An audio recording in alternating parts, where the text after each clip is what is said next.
to Wellywood Wargaming. My name is Damon and I'm back with another Necromunda video. Apologies, I haven't been doing a lot of kind of what you're used to seeing me do, I suppose, which is decent Necromunda content. I have been doing lots of other stuff, of course, with the podcast and whatnot, and all other sorts of things, branching into other games, Warcry, Aeronautica, Kill Team, and a bunch of other shit. So expect more content on the way, but for now we're going to go back to basics with a sort of review of the Aranthian Succession Vaults of Temenos book, which is the last major release that we've had for Necromunda. It's a few weeks old now, and I'm a little bit behind on these things, but I thought I'd just give you my sort of 2 cents on the book in general, now that I've got a digital copy in my hands, or online, as I've got in front of me here. Now, I'm not going to get into the real specifics of the lore here, because I do think that there's an awful lot of it to get through, and I'd be here for hours talking about the lore. So that's for you to explore. I'm not going to ruin any of that for you. But sort of the long and short of it here, really, to begin with, is that we've got a hardback book from Games Workshop. This is the second part in what's called the Aranthian Succession, and it's definitely a sort of campaign book. The lore is very, very heavy and rich in these books, as opposed to the mechanics and the rules. In fact, I would argue that the over a third of the book is actually just lore. So if you're a person who's really, really into the current setting and the current lore of Necromunda, that's great.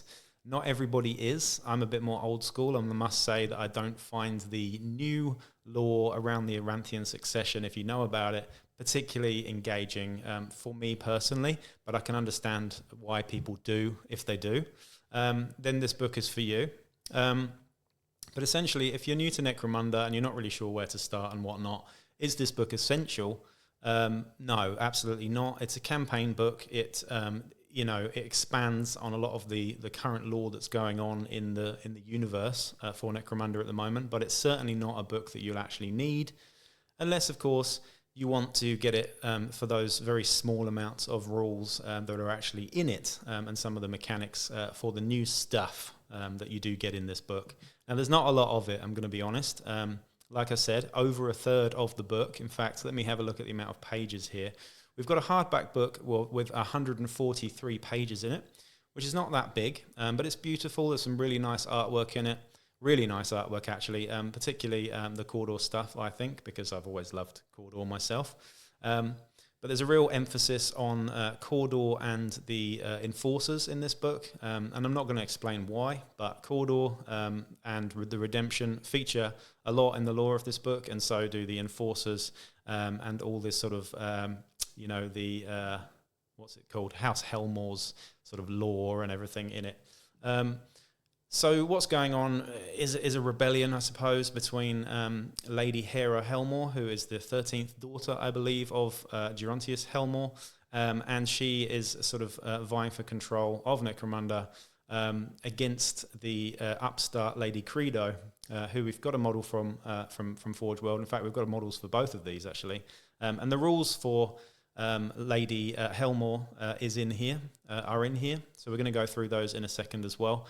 But again, just to go back on the sort of emphasis of the lore here, this is a book that is predominantly lore. We've got 143 pages, and 50 of the first pages are purely lore, and that is it. There's nothing else in there at all, which is awesome if you're a real lore lover. That's absolutely fine. However, I find it really frustrating going through 50 pages just trying to get to the meat and potatoes of the mechanics and the actual new rules that I want to see on the tabletop. Maybe that's just me. Maybe that's just the kind of person I am. I want to see rules ahead of lore. The lore, for me, in Necromunda is definitely something that I love Necromunda for. And don't get me wrong, I'm not criticizing the makers of Necromunda. I think Necromunda is by far one of the best games that Games Workshop's ever produced. But for me, what I like about Necromunda is the ability to use the mechanics of Necromunda and the setting to create my own lore. So the sort of backbone and the basics of the lore around Necromunda and the setting is all I really need to go off. The rest of it I can make up as I go along, particularly as an arbitrator, and I tend to have more of a fun time with it. I think this particular Aranthian Succession thing, it just hasn't really captivated me yet. I didn't buy the last book because of it. And I've got this book because I'm a little bit more interested in Cawdor and the Enforcers. And really, I just wanted to see what the new rules were for some of that stuff. So let's get into it anyway. But like I said, 50 pages of lore to get through before you get to any sort of rules whatsoever. And the first rules that we come across for anything in this book is on page 49, actually. Sorry, correct me. Page 49, not 50. And that is those are some rules for a new Dramatis Personae character called the Prophet. Very ominous. We're not talking about the Prophet Muhammad, peace be upon him. We're talking about the Prophet of the Redemption, quite different. And this guy is basically a bloke who's come out of nowhere from the sort of ashes of the city of Sindarak with a Redemptor priest skeleton dressed nicely on a stick. And this guy is a house agent for a bunch of people, but mainly for Cawdor, I believe. And his rules are kind of interesting. What I can't figure out here is that he's got movement 8, but doesn't have any sort of motorcycle or anything. So he's either just very, very fast on foot. I'm not really sure what's going on there at all. Is he on a bike? He's not on a bike because he hasn't got any war gear for a bike. But he does have movement 8 as one of his stats here. And he's got sort of average weapon skill of 4, ballistic skill 4, strength 5, toughness 4. So he's very strong. He's got good toughness. He's got 2 wounds. Only 1 attack, though. He's got no weapons whatsoever. But he has got the Iron Will, Overseer, and Unstoppable skills, as well as a servo harness as well, which is interesting, I suppose, to carry this sort of relic on a stick. Now, the special rules that you've got here is you can petition to have him for your Crusading gang, allied to Lady Credo's rebellion. But you got to roll a d6 and add your rep to basically get him as part of your gang. I'm not going to get into the specifics of that though, but he's got a bunch of special rules here which are pretty cool. I've got to say the artwork is fantastic for this guy. He looks really cool. It looks like kind of Santa Claus with a redemptionist skeleton on a stick. But he's got some really, really neat special rules which obviously make him pretty good to have in your gang. The first of which is blessed by the lost saint. The prophet seems to lead a blessed life. None can act against him, either looking upon him with awe or finding they purposefully miss. If an enemy model wishes to make a fight basic or shoot basic action that targets the prophet, they must make a willpower check. So very, very similar to your Corpse Grinder mask there as well. And if they fail the check, they can't do squat. So that's that. But in addition, the prophet gets a 3+ invuln save. Just a sip of tea here for this one. Calm your tits. And a 3+ invuln save is pretty amazing. Nobody else gets that in the game, I don't believe. In fact, there isn't a suit of field armor that's as good as a 3+ save, so fantastic. The next thing that he's got is the Beacon of Redemption. So this is the actual sort of thing that he's carrying, I suppose. Any friendly fighter that can draw a line of sight to the prophet at all, no matter what range, may apply a +2 modifier to cool and willpower checks, which that is really, really good, particularly if you've got a Psyker in your gang for those willpower checks or for insanity, and cool checks in general, +2 to your cool. Redemptionists and Cawdor have got a decent cool anyway, so that's pretty cool. But you can use that, in a bunch of other gangs as well, provided you're on that side of the rebellion in the actual game, the campaign that you're using. The next thing is Articles of Faith. He is Cawdor, he is Redemption, so he generates Articles of Faith and Faith dice each turn, and he gets 4d6 in terms of his sort of how much he generates. So you get to roll 4d6, and 5-ups, of course, are dice that you can use for your Articles of Faith. So pretty cool, even more than Clovis the Redeemer, in fact, I believe. I think he gets 3 or d3, I'm not sure. But he's an outlaw as well, so he's an outlaw hired gun. You can't take him unless you're an outlaw. So there you go.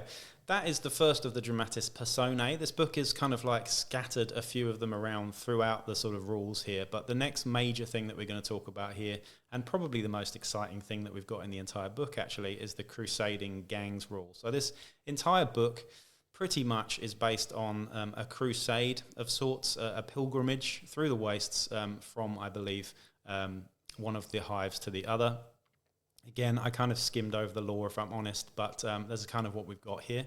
So you've got rules for embarking on a crusade, and your gangs can do this. It's kind of kind of similar on the flip side to becoming a possessed gang.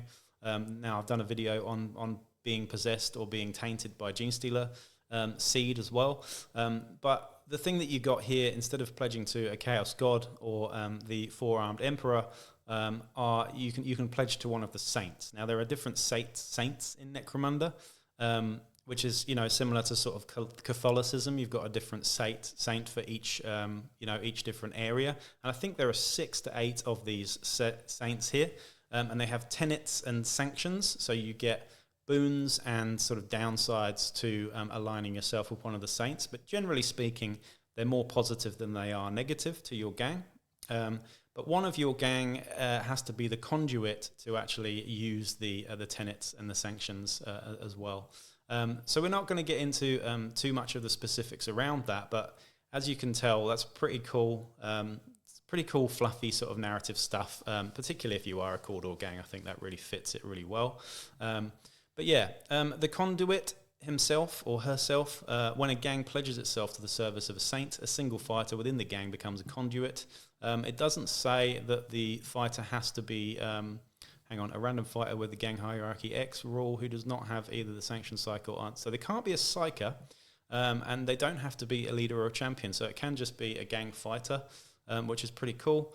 And they basically channel the power of the saint during the battle. And what they get as well is access to a new bunch of skills called manifestation powers, which are very, very similar. In fact, they are basically weird powers. So you become an unsanctioned psyker, I believe. Yes, unsanctioned psyker. So that means that you are, subject to all the unsanctioned psyker rules. However, you get 6 new weird powers to choose from as a bonus as well, and you can level up and get these powers as you go. The first one is Smite the Unclean, which is a basic. Choose an enemy fighter within 12 inches of the conduit for the duration of the round. Friendly models may re-roll wound rolls against this chosen fighter. That's pretty damn good, isn't it? If you want, it's similar to Bring It Down, which is an Ashwaith Nomad skill, but this is wound rolls instead of +1 to hit. Really, really nice. That definitely one of the strongest ones in here. Number 2 is Bless Weapon. Pick a friendly fighter within 6 of the conduit for the remainder of the round. Increase the AP of a single weapon with the melee trait by 1, which is actually really, really underwhelming and not very good at all. It's nice, but you're not going to choose it over the first one, are you? The third one, the Saint's Grace, is also a basic. Pick a friendly fighter within 3 inches of the conduit. If seriously injured, they may immediately roll to recover as if they had assistance. Otherwise, they recover 1 wound and remove 1 flesh wound. Fantastic, that one. I really, really like that one for keeping your guys alive, particularly your characters, the people that have got multiple wounds there. 4 is Saintly Radiance. So this one's pretty cool as well, actually. I really like this one personally. It's all enemy models within 3 inches of the conduit suffer a hit as if by a weapon with the flash trait. Note that this hit does not pin fighters. So yeah, initiative checks, and they've got they become blind if not and lose their activation markers. That's really cool. I like that one, but it is a double though, unfortunately. The next one is Bastion of Faith. All friendly broken models within 12 inches of the conduit immediately rally. Until their next activation, the conduit automatically passes any nerve tests or call checks they are called upon to make. That's continuous effect and basic, so that is fantastic as well, particularly if you have seen your arbitrator about continuous effect being slightly more easy to maintain. In our campaigns here, we just use it as a free action to maintain it. You just have to pass the willpower check to actually continue the effect. The next one is Martyrdom. Which is also a double, and this one is for the remainder of the round. Any enemy fighter that can draw line of sight to the conduit and is within 18 inches must declare the conduit as the target of any shooting attacks or a charge double action. Unless they first pass a call check, the conduit cannot gain the benefits of cover until their next activation. So pretty cool and fluffy, that one, but definitely not one of the strongest. But it just means that you can force people to pick your conduit as the target instead of another target. It can be pretty cool, quite situational, but very, very nice and fluffy, that one. The next thing we've got here is getting into the actual saints. Now, which saint you want to go for is entirely up to you. They are kind of silly, I'll be honest. I love the idea of this, I really do, but I think they could have probably gone with, I don't know, I just think it could have been done a bit better. Some of it's kind of very, very cheesy, especially in the wording of this as well. But the saints of the Underhive are Cognus, the saint of quotas. We've got Caliber, the lord of bullets. Shanks, the saint of knives, which is probably my favourite one. However, it's very, very cheesy indeed. We've got Gelt, the saint of coin. Gelt, the saint of coin, and Vermin, the saint of rats, and Glurg, the gunk saint. So I believe that's 6, isn't it? So quickly, they've got 2 or 3 tenets, I suppose, and they've got downsides and upsides as well. So we'll get into the specifics of those now. Cognus, the saint of quotas. The gang that has pledged to Saint Cognus must follow these tenets as follows. Thine labours shalt be rewarded. When rolling to determine income from territories, the pledged gang may re-roll 1 dice from one of their territories. The second result must be kept, even if it is worse. Pretty good. Again, in a game that has far too much money, that's just adding further money to the problem, if you ask me. Cool if you like that. I personally wouldn't like that from a narrative perspective. It's not really something I want. The next one is thou shalt fulfill thine quotas. If the pledged gang does not earn at least 50 credits from its territories, the Crusading gang is sanctioned. We'll go into sanctioned in a second with what that actually is. But yeah, essentially that's the downside. Thine diligence shalt lead to great blessings. During the post-battle sequence, the conduit may make a trade action in addition to their normal actions. This can lead to them making 2 trade actions. So pretty cool there. You can trade twice as well. If you're in a campaign that uses that mechanic, that's great. Okay, so that is Cognus, the saint of quotas. The next one is Caliber, the lord of bullets. So the tenets here, we've got thou shalt find thy casings. Really corny these, I've got to say, don't you think? Once per round, the pledged gang may re-roll a failed ammo check. Pretty cool. Once per round, the pledged gang may re-roll a failed ammo check. Okay, so once per round. It's still pretty good, though. I mean, there's nothing to be sniffed at, that's for sure. The next one is thy gun shalt never run dry. If at the end of the battle more than 2 weapons have an out of ammo marker, then you're sanctioned. So that's your downside for Caliber, the lord of bullets. And the last one is thine casings shalt reign around thine self. You've got to say these, in a sort of redemptionist voice as well. During each pre-battle sequence, 1 weapon carried by the conduit either loses the scarce trait if it had it, or it gains the plentiful trait for the duration of the battle. Really, really nice, particularly for plasma guns and things like that do have the scarce trait. And even bolt guns, suddenly making a bolt gun plentiful is fantastic, or even a grenade launcher, for example. So those are the first 2. The next one we've got is Shanks, the saint of knives. These are funny. Thine foes shall not expect thy stab. This is great. All fighters in the gang gain +1 strength when using weapons with the backstab trait. Now, the backstab trait has been kind of nerfed in a way, because you used to be able to charge in any direction you could. You could charge in a sort of semicircle around the back of someone. You can't do that now. The rules do specify in Necromunda that you have to charge using the most direct route, which kind of renders backstab most of the time far too situational to actually line up. It's very rare that someone's going to have their back to you in a game. So backstab, you can kind of ignore that skill pretty much. However, it doesn't say in the wording that it has to be used with the backstab trait. It just means that if you've got a weapon with the backstab trait, fighters in the gang gain +1 strength when using weapons with the backstab trait. I think it's intended that it is supposed to be with the backstab trait, but I would say that just add +1 strength to you if you're using a knife or anything with the backstab trait. I'd say that's fine, because it's certainly not too powerful at all. It's nice though, I quite like it. The sort of downside to this is thou shalt grant the peace of the blade. If at the end of the battle, friendly fighters haven't performed at least 2 coups de grace, then you are sanctioned. And the last one is thine blade shalt forever thirst. The conduit gains a bonus of +1 to hit with any weapon with knife or knives in its name.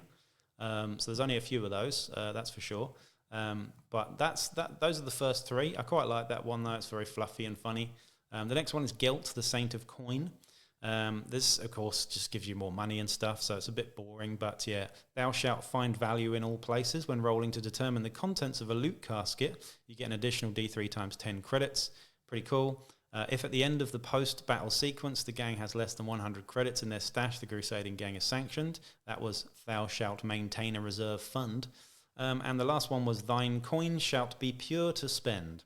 When the conduit makes a trade post-battle action, reduce the credit cost of the first item purchased by D3 times 10. So you get D3 times 10 extra from loot crates, and you also get a reduced cost on trading items as well. However, if you don't have 100 credits in your stash, then you are sanctioned as well. The next one is Vermin, the Saint of Rats. Could have got a better name there, I reckon. But this one's kind of funny. Mine servants shalt persist against all the odds. When an exotic beast controlled by a Crusading gang pledged to Vermin suffers a lasting injury, roll twice and choose the best. Pretty good. If you've got pets and stuff, it's nice. Thou shalt not allow mine servants to perish. If during the post-battle sequence a gang pledged to Vermin has had an exotic beast suffer a critical injury or memorable death on the lasting injury table, then the Crusading gang is sanctioned. So that's your downside there. And then the last one is mine eyes see everywhere, mine presence goes everywhere. This gives you 3 inches extra range on the distance between your pet and your pet's owner. So pretty cool. Instead of having a 3-inch on a giant rat, for example, you've now got 6 inches. So it does give you quite a little bit more flexibility in your sort of movements and what you can do with your pets. Of course, your Escher pets tend to be further away, particularly the Felix cats. Felix cats? Or is it the other one? Can't remember which one, but one of them's got 9-inch range, which is pretty cool. Lastly, the last saint of Necromunda is Glurg the Gunk Saint. I can't see why there would be a saint for Gunk, but there is. And that is, this one's interesting as well. We've got thine chems shalt burn with the light of righteousness. A Crusading gang pledged to Glurg may pick D3 weapons with the blaze trait during the pre-battle sequence, and for the duration of the battle they all gain +1 strength and unstable. So a hand flame has a strength 4, very nasty indeed. You could do it with your, not eviscerators, what are they called? The ones that you attach to shotguns and stuff for your redemptionists. You could do it on those and make them strength 4. Suddenly it gets very, very scary indeed. Not just scary because you're setting people alight, but you're actually more chance of wounding people. A flamer goes to strength 5, a heavy flamer goes to strength 6. Pretty nasty. In fact, anything with blaze, so that's even ammo as well by the sounds of it. However, gains the unstable trait, so can blow up and take your guys out. But to be honest, if you're using cheap chaff with hand flamers or, exterminator cartridges like I just mentioned, then, exterminator cartridges are 15 credits. You could put them on a cheap enough guy, and if he blows up, he blows up. It's fine. It's very cool, it's very cool. Mine blessing shalt be seen in the ashes of victory. If during the post-battle sequence a gang pledged to Glurg hasn't caused at least 2 enemy models to be subject to the blaze condition, then you're sanctioned. Very, very fun, very fluffy. Again, Glurg the Gunk Saint is perfect for Cawdor and Redemptionist gangs, really. You can see it's kind of designed that way. And the last one is thine flesh shalt be inured to mine touch. The conduit is immune to all effects of the blaze trait and reduces the strength of all hits they suffer from a weapon with blaze by 1 to a minimum of 1. Fantastic, that one, particularly if you're playing against lots of other Cawdor gangs or Redemptionist gangs or anybody like Chaos Helots or anyone, Corpse Grinders with their hand flamer initiate spam. That one is pretty cool as well. In fact, I'd say Glurg the Gunk Saint is probably the best out of all the saints for me. Certainly my favourite anyway. But in terms of the conduit, etc., if he dies, you've basically got to get another one. And you've also got, let me just have a look at, I'm trying to find where the downside stuff is. But anyway, that's pretty much the long and short of the saints there, the 6 saints that you've got, and the sort of manifestation powers that we have there as well. Really, really cool, really interesting, adds a bit of flavour to stuff, but none of them are seriously broken or seriously powerful at all. I'd say that's the most fun sort of thing in the book. We've also got something else that I'm going to talk about shortly as well, but this is then split up into another dramatis personae who's called Axon Hammer. This guy we've seen, he's already available from Forge World. He's a Goliath sort of outlaw guy with a combi bolter. I think it's a combi bolter plasma gun here as well. And again, he can be an outlaw house agent too. So very similar to the last guy. the Prophet that we just saw a second ago. This guy, yeah, he has a combi bolter plasma gun, which is an interesting weapon, I suppose. He's got frag grenades, fists of steel, and hip shooting with furnace plates and a refractor field. So you're going to use the refractor field most of the time, but a combi bolter plasma, not much point talking about that too much, but 12-24 range on both of them gives you the lower plasma gun profile, which is strength 5, AP -1, 2 damage, and rapid fire, and then you've got the standard bolt gun profile as well, both of which guns are excellent on a combi weapon, but you just don't get much variation on that. The difference in strength between strength 4 and strength 5 is fairly minimal when you're attacking toughness 3 guys most of the time as well. But you're going to probably use the plasma gun profile ahead of the bolt gun profile until you run out, and that's scarce as well. So looking at his stats as well here, we've got a fairly average kind of champion, I suppose, Goliath champion with movement 4, weapon skill and ballistic skill 3, strength toughness 4, 3 wounds though, initiative 4, attacks 3, although he's got no close combat weapons, and then we've got 5, 4, 7, 6 for the mental stats there as well. Pretty cool hip shooting as well, so you can move 8 inches and shoot your plasma gun off at -1 to hit. It's pretty good. Nothing really more to report about this guy though.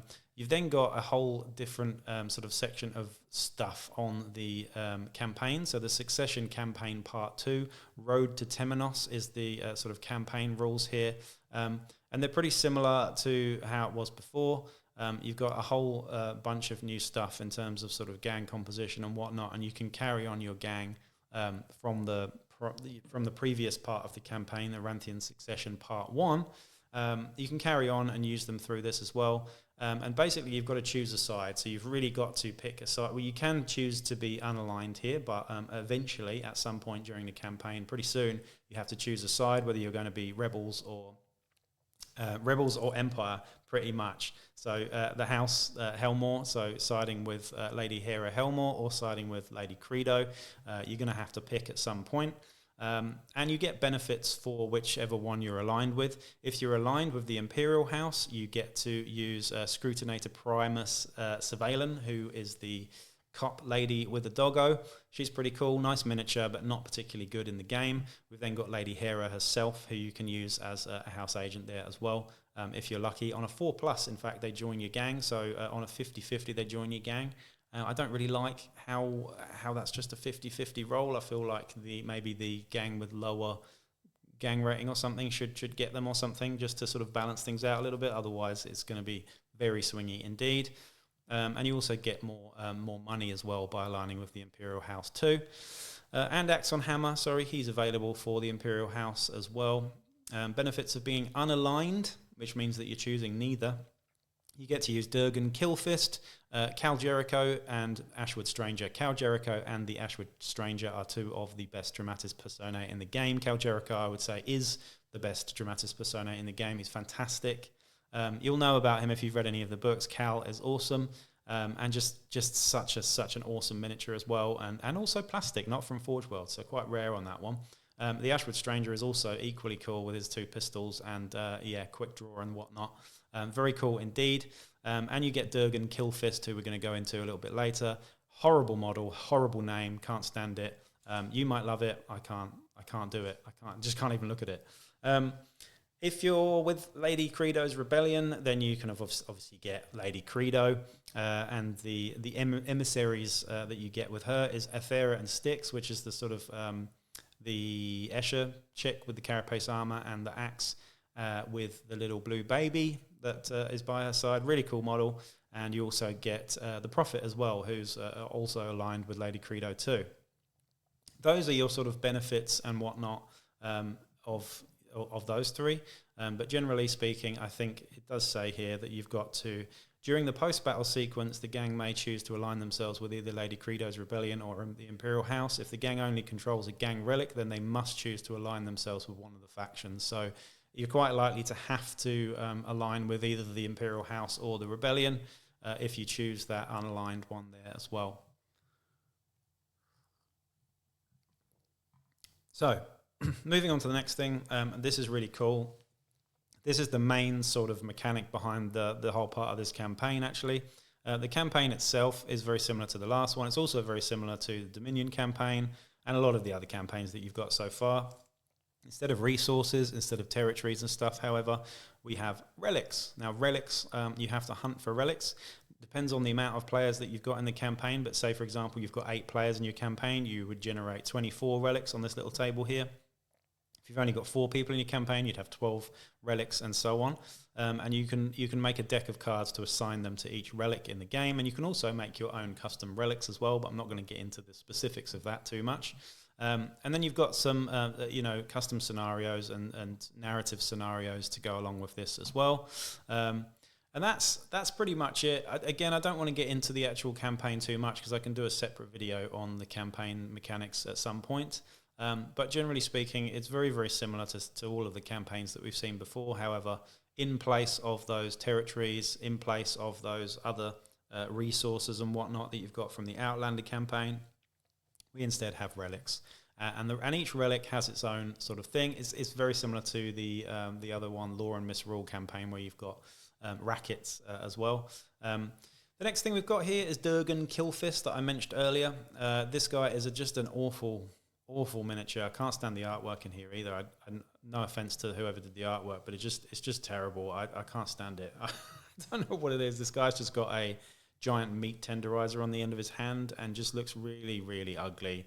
Can't stand it. He's actually not nearly as overpowered as I thought he'd be, considering we've already got a bunch of overpowered Goliath guys. But this guy's 225 credits. He's movement 5, weapon skill, ballistic skill 3, strength 4, toughness 5, wounds 2, initiative 3, attacks 3, and then 4, 4, 8, 7 for his mental stats. His kill fist, the horrible tenderizer thing, is actually strength +1, so strength 5, -1 AP, 2 damage, and pulverize. So it's not that scary, to be honest. There are worse things in the game.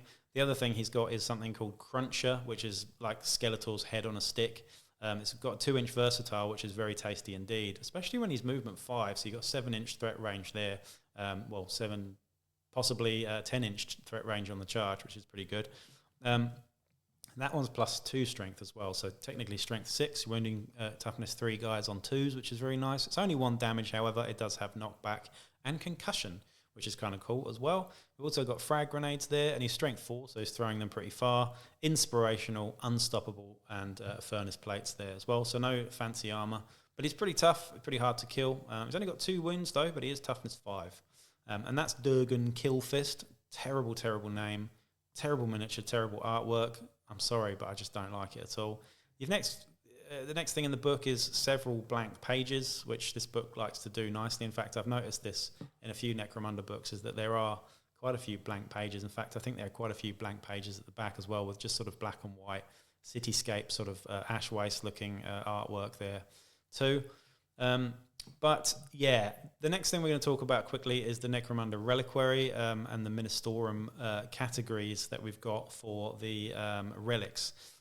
So this is kind of interesting. You've got different types of relics. You've got Majoris, Minoris, Insignificus, Aegis, Smitius, and Esoterica. These are all different types of relics. Obviously, Majoris is more powerful than Minoris, but you can claim these during your campaign. And I suppose the person who claims the most of these relics wins the campaign. That's pretty much the long and short of it there. But the actual ones that you get in the game, there's quite a few of them actually, but I may as well go through them already. So we've got the Gang Relic, which gives you a boon of D6 times 10 credits. So that's very similar to Gang Relics that we've seen before, I suppose. But this just gives you D6 times 10 credits. You've also got a bearer bonus. So if the bearer of the battlefield, if the bearer is on the battlefield at the end of the battle, roll 2d6. If one of them is a 6, add a free Juve to your gang. So it's basically like having a settlement. It's exactly like having a settlement in your Dominion campaign. They've just changed the name to Gang Relic instead. You've got Bullets of the Fallen Saint. This one is Insignificus Aegis. This gives you D6 times 10 credits. The bearer gains 6+ armor save that cannot be modified by any means. That's pretty cool as well. We've got Shards of the Aceros, which gives you 2d6 times 10 credits. The bearer gains the Catfall skill. So you get what I'm saying. There's probably no point going through the rest of them actually, but if you compare this to the Dominion campaign territories, it's exactly the same thing. It's just a very different, instead of having it on your gang sheet, having the territories on your gang sheet, you've actually got these on a fighter. So you can designate them to a fighter to be the bearer of that relic, and that bearer gains stuff. So, for example, this Crone's Teeth one, you get 2d6 times 10 credits, and the bearer may add to any cool check they make, which is fantastic, actually. But that is relics in general, and probably, I think really, really unique and fun sort of thing, but nothing new in terms of the actual sort of core mechanics there, unfortunately. We've then got a bunch of narrative scenarios, and this is nice. Some of them are really fun and fluffy, but again, there aren't any really unique ideas here. I'm not sure how many scenarios we're at now, but we've got well over 150 scenarios, I think, off the top of my head. I could be making that up, but there are a lot of scenarios in Necromunda through the various editions of the game. I've got a collection of all of them, of course. You can go and see that online as well if you go to necrodamus.org. But you've got every single scenario numbered, and this is adding more to it. Some of them are, ash wastes based with vehicles. Some of them are sort of assaulting outposts and things like that. Some of them are getting raided on your way to, the new hive, Temenos or whatever.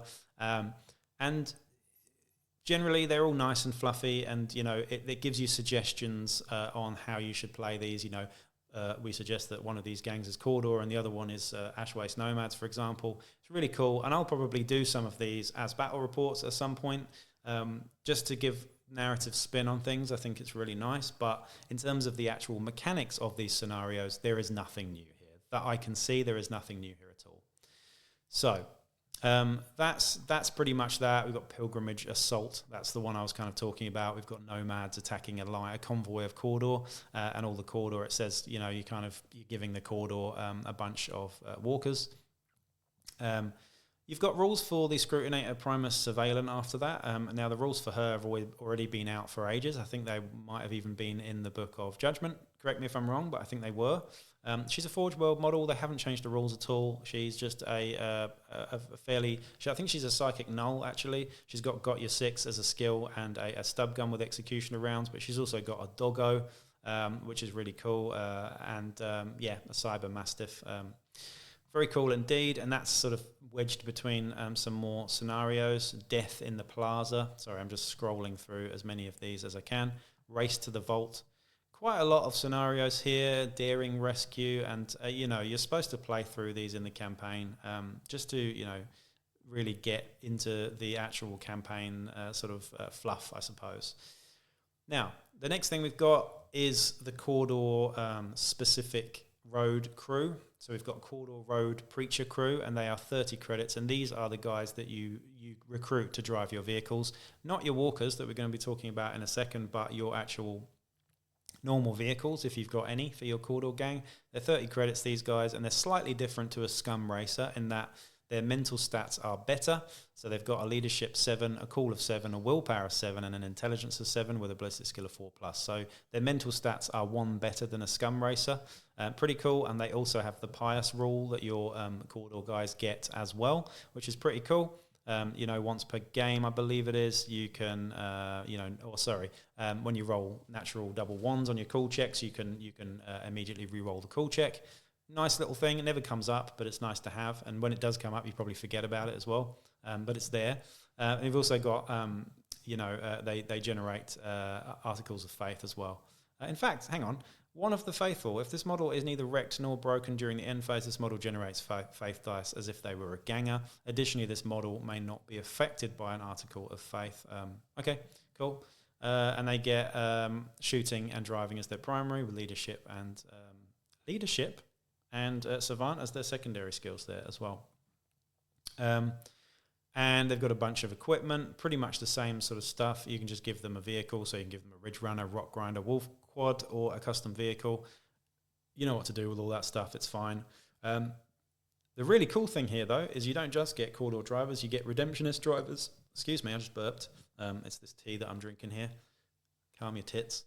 Now, the Redemptionist drivers or Redemptionist crew are 35 credits, and they have got slightly different stats to the Cawdor one. They're not actually as good. Same ballistic skill, but they've got leadership 8, cool 6, willpower 6, intelligence 9.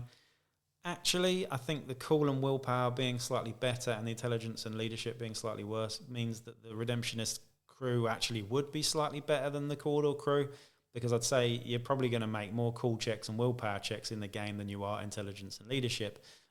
So actually, that 5 credits is probably worth it, to be honest.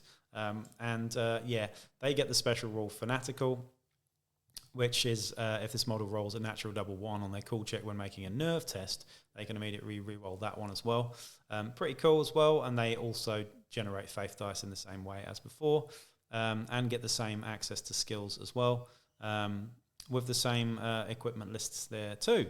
So that's your road crew for Cawdor. You've then got your Way Brethren, which are your new prospects, and these are the guys on the sort of chicken walker robot things. Now, I have a real problem with this. I really do, especially as an Ash Waste Nomads player this campaign.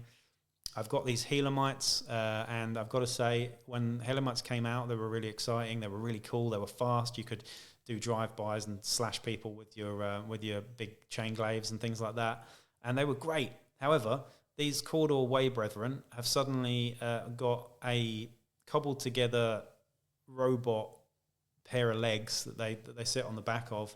I think they look terrible. I know that this is quite split. I know that there's a lot of people out there that really love these, and that's cool. But they kind of make me a little bit sick in my mouth, I'll be honest. I think the models are terrible, and I think they're making a joke out of Cawdor. I think Cawdor should be terrifying and should be dark and nasty and horrible. And this has just kind of ruined it. It's made them comedy. And we're kind of getting into Blood Bowl territory with that, if you ask me. I don't really like it at all. But you might like it, and that's fine. The same way I don't like the surfboards for Van Saar. I think they're a bit too comedy as well. But it is what it is. Anyway, these guys are 80 credits, and they are really, really good for 80 credits. They're born in the saddle, so they obviously come they come mounted on their Ridgewalker. They can't be not mounted on the Ridgewalker. They get the hot-headed thing. They get fast learner, and they get pious as well, which again is if you roll nipples or snake eyes, you get to re-roll your cool check again. But the stats on these guys: movement 6, we'll get into this in a second, weapon skill 4, ballistic skill 5, strength toughness 3, wounds 1, initiative 3 up, which is actually really good, especially when I tell you in a second. We've got attacks 1, mental stats are 8, 7, 8, 9, which are fairly terrible. But for 8 credits, it's not too bad. They get ferocity as a primary there as well.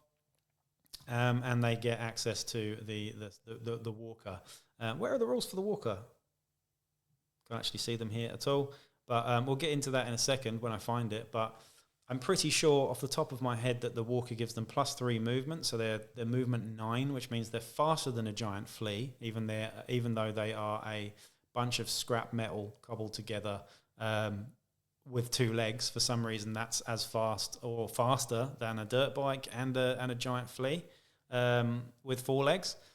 So I just don't get that. I don't get why these are faster. It doesn't make any sense at all. I believe as well, I'll get to it in a second, but I believe they get +1 initiative 2, which means they're also more agile than a giant flea. It's bonkers to me. I just don't understand it whatsoever. Great, but I'm just never going to use them purely because I just can't stand the rules. I feel like we're getting into 40k territory a little bit here with sort of like the newest codex that comes out or the newest bunch of rules completely trump a bunch of rules from way back, So a Helamite loses out massively against this thing. In fact, this thing I believe is the same speed or faster than an Escher Cutter as well, which is essentially a jet bike. We've got a Cawdor biped running along made out of scrap that is as fast as that. It baffles me. It really does. I just find it really, really badly thought out.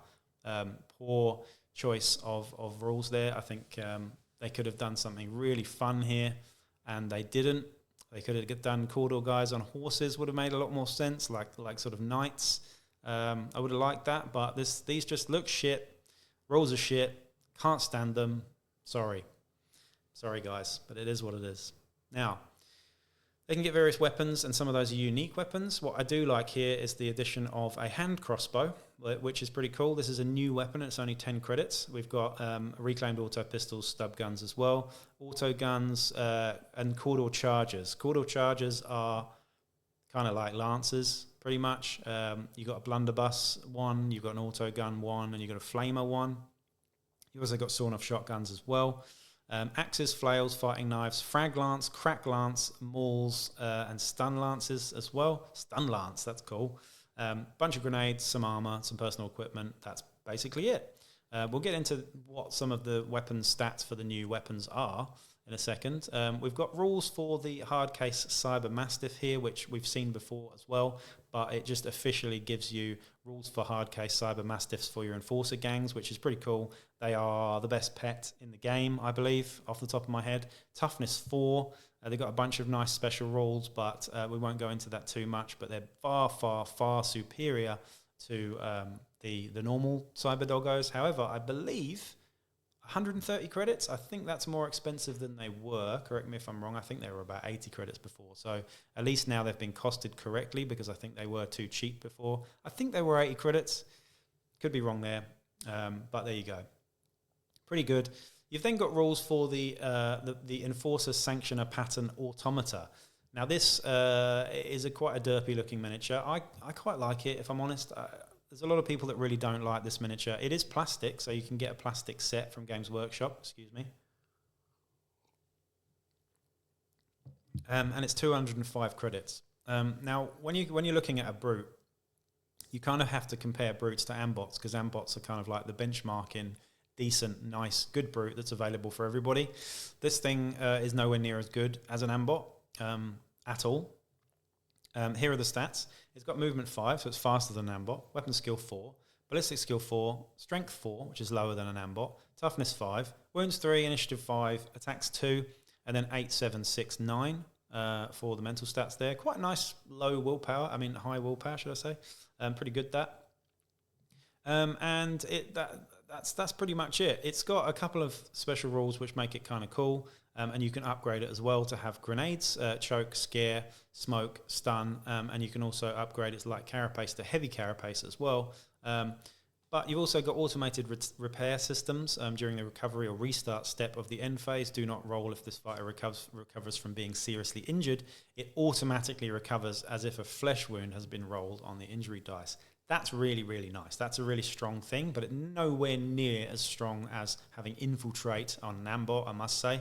You've also got mobile bulwark as well, which if a friendly fighter is in partial cover due to being obscured by a Sanctioner Automata, they count as being in full cover. So you can hide behind the legs of this thing. It's cool. It's nice. It's cool to have. It also gets Ferocity as a primary there as well, so you can give it Nerves of Steel, things like that, which is the same as an ambot. It's got some good weapons as well. We're going to get into the weapons in a second. You've then got the rules for the Guild of Coin Chronos Pattern Ironcrawler, which is essentially a tracked version of the Cargo Weight Ridge Hauler that you can get from Forge World. I think it attached, I don't know if it is actually a full kit or you just get an extra bit to it, but it's got tracks basically. It's 390 credits and it's tough as fuck. It's got high toughness 9 on all its areas, and just, yeah, it's really, really good.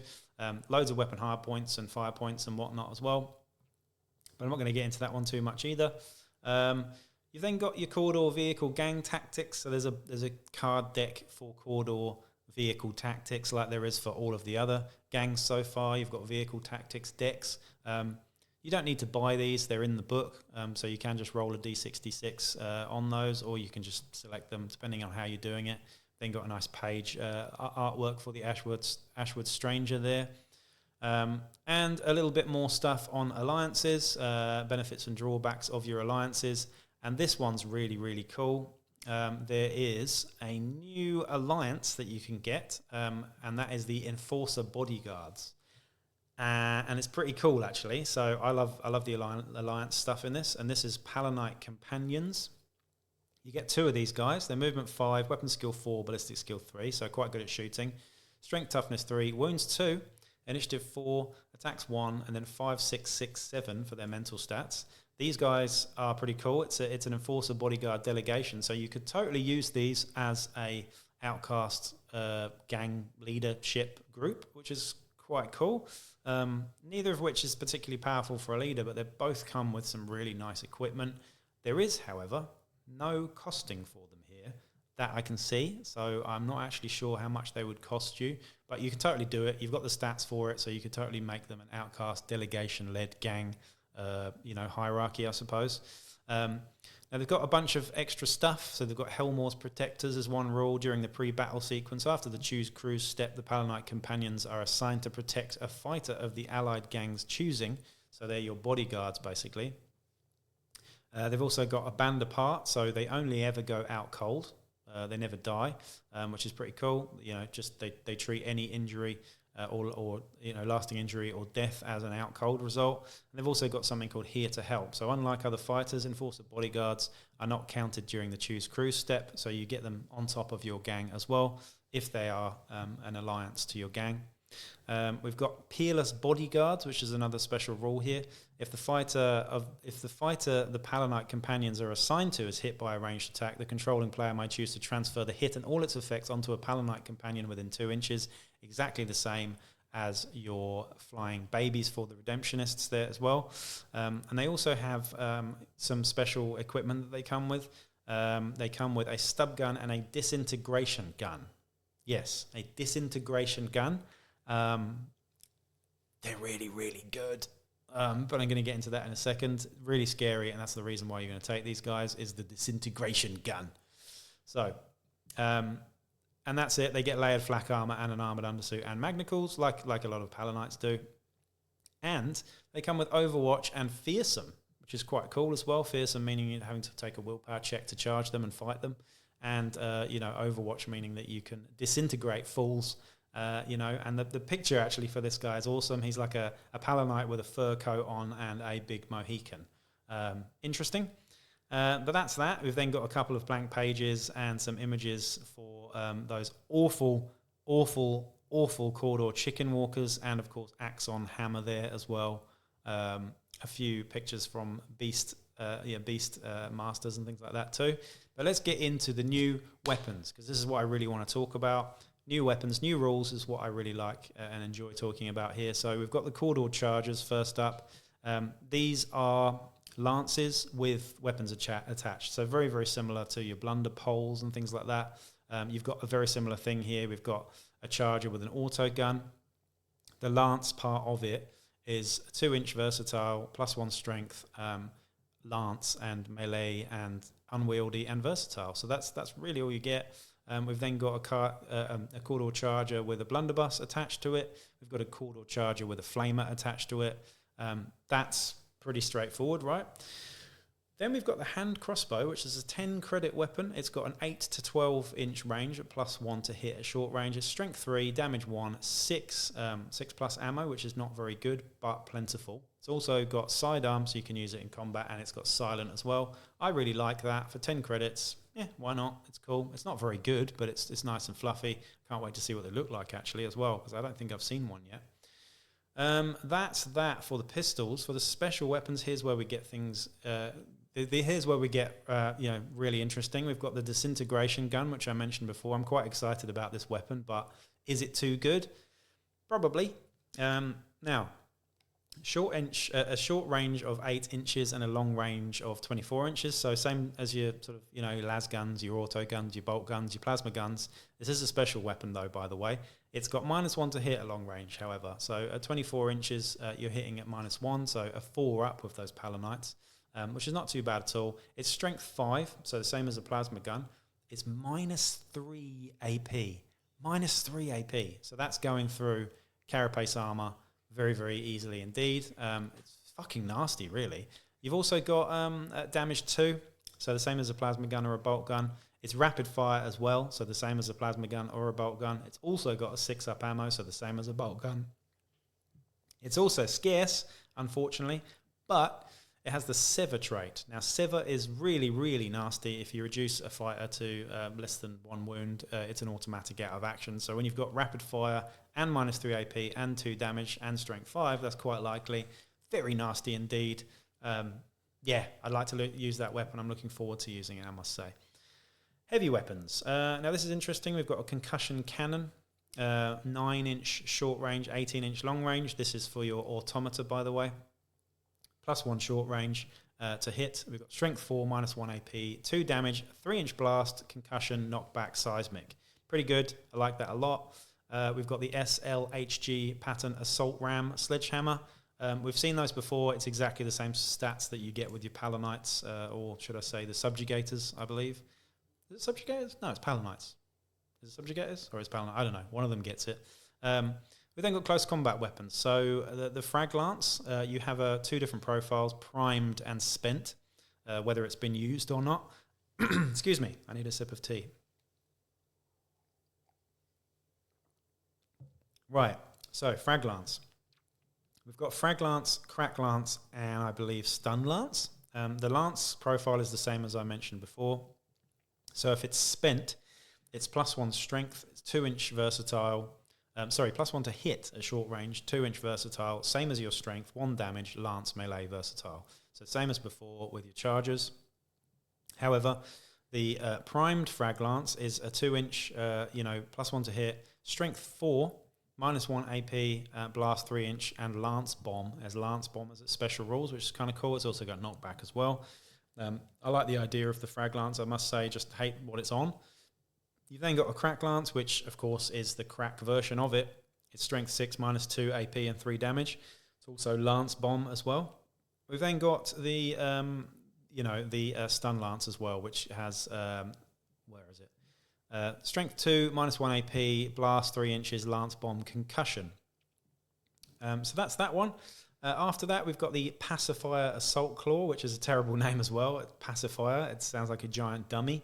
That's the same strength as the Automata, which is only strength 4, I believe. Not very good at all. -1 AP, 2 damage and pulverize. Very underwhelming weapon for a big guy, I would say. But we've also got the Sanction Pattern Mancatcher, which is, what do we got here?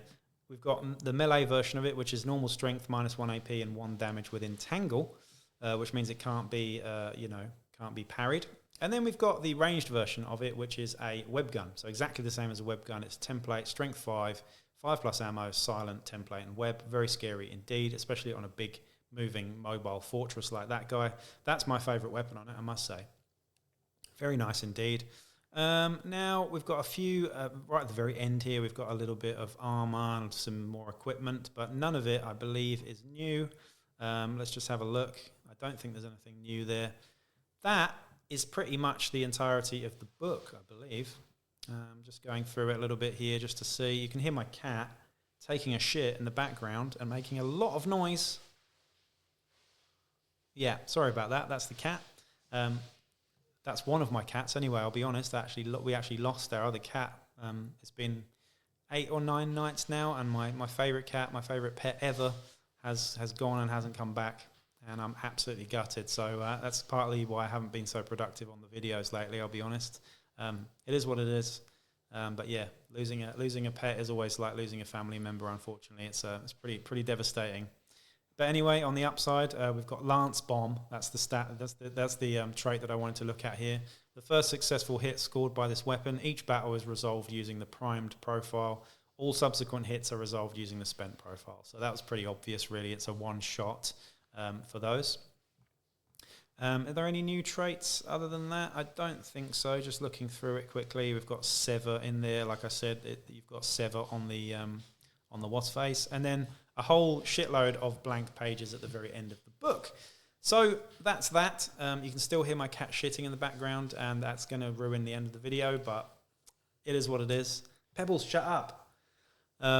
But that's me. That's me for now. Please do, if you got this far through the video, then absolutely thank you. A massive, massive thank you for supporting the channel.